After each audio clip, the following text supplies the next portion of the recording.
Selamat pagi, saudaraku yang dikasihi dan diberkati oleh Tuhan Yesus. Puji Tuhan, hari ini kembali kita menikmati berkat-berkat Tuhan yang luar biasa. Saudara, tentu saja kita tahu, tentu saja kita sadar bahwa di dunia ini tidak ada manusia yang sempurna, termasuk kita. Setiap orang pasti pernah berbuat salah. Setiap orang pasti punya kelemahan. Setiap orang pasti punya masalah-masalah dalam hidupnya. Setiap orang pasti punya kekurangan. Inilah kita. Tidak ada orang yang sempurna di dunia ini. Tetapi saudara, mengenai hal ini, ada satu masalah yang bisa terjadi, yaitu ketika ada orang berbuat salah, ketika ada orang menunjukkan kelemahannya, kita tidak mampu untuk mengerti, kita tidak mampu untuk memahami, bahkan kita tidak mampu untuk memaafkan dia.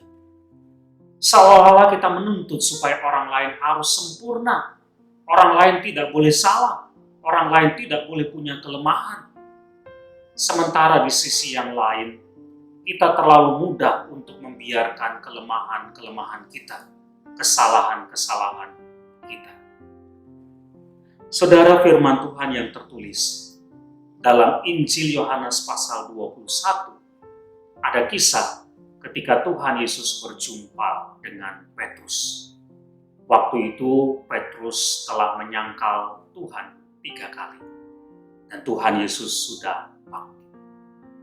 Kesalahan Petrus itu sangat besar karena dia telah menyangkal Tuhan.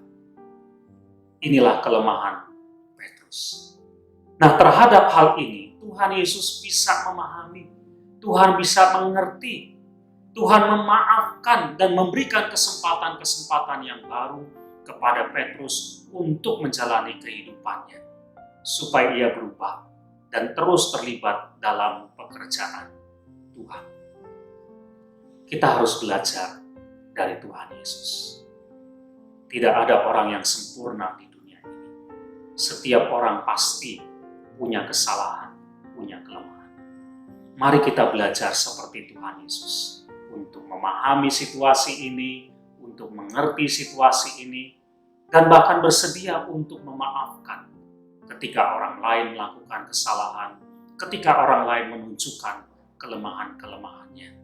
Memberikan kesempatan-kesempatan yang baru untuk orang itu menjalani kehidupannya yang lebih baik. Oleh karena itu, saudara, ketika ada orang punya kelemahan, ada kesalahan yang dilakukan, maafkanlah dia. Berikan kesempatan yang baru. Belajar untuk mengerti dan memahami. Amin.